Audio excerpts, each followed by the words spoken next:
চলো তোমাদের সাথে স্টেপ বাই স্টেপ আজকে একটা সুন্দর ব্রাইডাল কলকা শেয়ার করি। এইভাবে যদি স্টেপ মেনে তোমরা কলকা করবে, কথা দিচ্ছি তোমাদের কলকা কোনোদিনও খারাপ হবে না। প্রথমেই আমি এখানে প্যালেটে ফেব্রিক গুলে নিয়েছি, আর এখানে আমি 000 তুলি ইউজ করছি। অনেকেই জিজ্ঞেস করো, তাই বলে দিলাম। এখানে যে টিপটা ইউজ করছি ওটার নম্বর 7 নম্বর, এবং টিপের পাশ থেকে আমি একটা ডট করে সুন্দর একটা কমা করে নিচ্ছি। তারপর আমি এটা মোহো করব।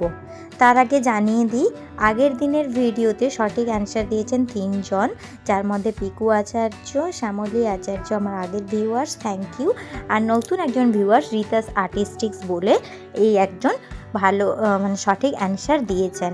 তোমরা চেষ্টা করবে আজকের ভিডিওতেও সঠিক অ্যান্সার দেওয়ার, তাহলে যারা বেশি অ্যান্সার দেবে তাদেরকে আমার তরফ থেকে একটা সারপ্রাইজ গিফট থাকবে। যাই হোক, কলকাতে ফিরে আসা যাক। প্রথমে দুদিকে দুটো মোহো স্ট্রোক করে নিয়েছি, তারপরে তার ওপরের দিক থেকে লাইন ক্রিয়েট করে বাঁকিয়ে একটা কলকা স্ট্রোক করে নিয়েছি। এবার আইব্রোর নিচের পজিশনে দুদিকে দুটো ডট দিয়ে আমি ঘুরিয়ে দুটো কোমার মোটিভ করে নিয়েছি। এখানে চাইলে তোমরা পাতার মোটিভও অ্যাড করতে পারো, তবে আমি আজকে শুধুমাত্র বেসিক স্ট্রোক দিয়ে কাজটা দেখিয়েছি। নিচ থেকে একটা লাইন টেনে একটা ডট দিয়ে নিচের পজিশনটাকে স্মুথ করছি। ওপরের কলকাটা কমপ্লিট করার জন্য যেখানে আমি কার্ভ সেকশন অ্যাড করেছিলাম তার ওপরে ডট দিয়ে একটা লাইন, অপোজিট দিকেও ডট দিয়ে একটা লাইন, এবং মাঝখানেও ডট দিয়ে একটা লাইন করে কমপ্লিট করলাম ওপরের কলকাটা।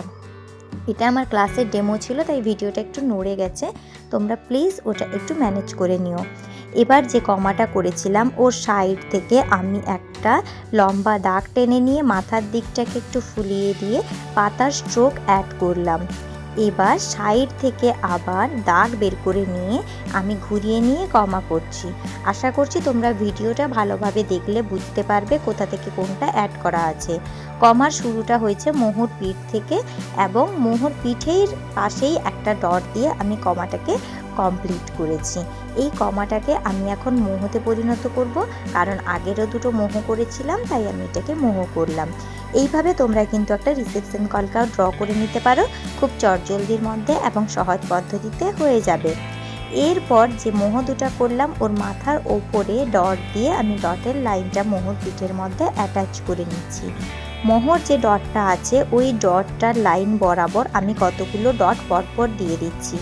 ওদের মাঝখানে কিন্তু আমি অল্প গ্যাপ রেখেছি, তোমাদেরকে দেখিয়ে দিলাম কতটা গ্যাপ দিয়েছি। এইভাবে ডট দিয়ে পুরো আইব্রোটা আমি কমপ্লিট করে নিব। অপোজিট দিকেও আমি সেমভাবে করে নিব। যদি তোমাদের ব্রাইড একদম কম কলকা চায় তাহলে এইভাবে তোমরা ডট দিয়ে কলকাটা এই পজিশনেও ছেড়ে আসতে পারো। আর যদি আরেকটু হেভি কলকা চাই তাহলে এই ডটগুলোকে তোমরা ঘুরিয়ে ঘুরিয়ে কমা মোটিভে অ্যাড করে নিতে পারো, যেভাবে আমি ভিডিওতে ক্রিয়েট করছি। আর তারপরে ডটের মাথাটা আরেকটু সুন্দরভাবে রাউন্ড শেপ করে দিচ্ছি যাতে দেখতে সুন্দর লাগে। এইভাবে তোমরাও এটি কন্টিনিউ করো। আচ্ছা, আজকের কোশ্চেনটা করতে ভুলে গেছি, বলো তো আজকের যে কলকাটা ওটা বেসিক কলকা না অ্যাডভান্স কলকা?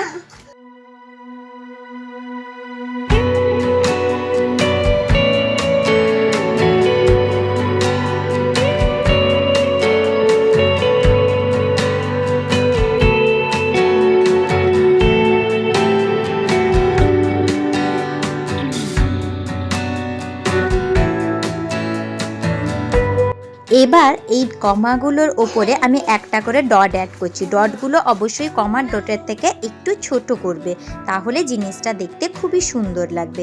দেখো, কথা বলতে বলতে আমার সবগুলোতে ডট দেওয়া হয়ে গেল। এবার ডটের ভেতর থেকে একটা লাইন নিয়ে কমার পিঠে আমি অ্যাটাচ করছি। এইভাবেই আমি পুরো কলকাটা কমপ্লিট করলাম। আশা করছি তোমাদের এই কলকাটা করতে গিয়ে কোনো সমস্যা হবে না। আর যদি কোনো সমস্যা হয় অবশ্যই আমাকে কমেন্ট সেকশনে জিজ্ঞেস করতে পারো।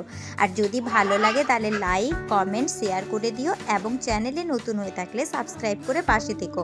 অবশ্যই কোশ্চেনের অ্যান্সারটা সবাই কমেন্ট সেকশনে জানিয়ে দিয়ে যেও। আর পরবর্তীকালে তোমরা যদি অন্য কোনো ভিডিও দেখতে চাও তাহলে অবশ্যই সেটাও আমাকে জানাতে পারো। ভালো লাগলে অবশ্যই লাইক করে দাও। দেখা হচ্ছে পরের ভিডিওতে। টাটা।